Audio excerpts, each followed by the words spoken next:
Timnas Swiss akan menjalani laga krusial di babak penyisihan grup G Piala Dunia 2022 Qatar. Untuk bisa lolos ke babak 16 Piala Dunia 2022, Timnas Swiss wajib menempati minimal peringkat 2 teratas dari 4 tim di grup G. Selain Timnas Swiss, grup G dihuni tim favorit juara yakni Brasil. Timnas Brazil selain difavoritkan menjadi juara Piala Dunia 2022, tercatat saat ini menempati ranking 1 FIFA. Brazil juga memiliki banyak pemain top dunia yang merumput di berbagai klub papan atas Eropa.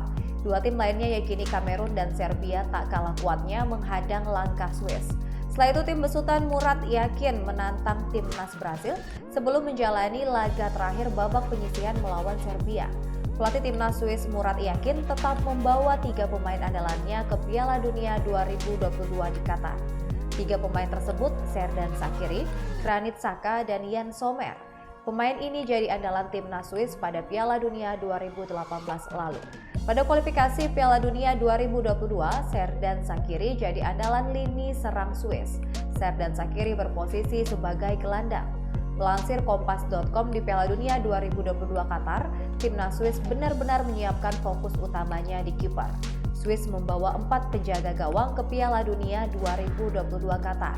4 kiper yang masuk ke dalam skuad Swiss untuk Piala Dunia 2022 Qatar yaitu Yann Sommer, Gregor Kobel, Jonas Omlin, dan Philipp Horn. Kiper Swiss Yann Sommer berhasil menaklukkan tendangan penalti dari Kylian Mbappe dan membuat timnasnya lolos ke perempat final Euro 2020 untuk kali pertama dalam sejarah. Total Yann Sommer membuat 10 penyelamatan dalam satu laga melawan Spanyol.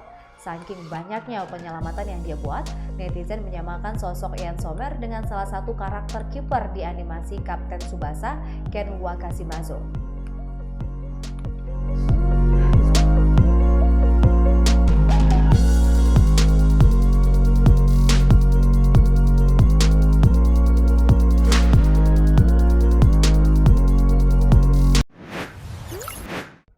Untuk berita selengkapnya, teman-teman bisa cek langsung di website Bangka Pos di bangkapos.com dan Pos Belitung.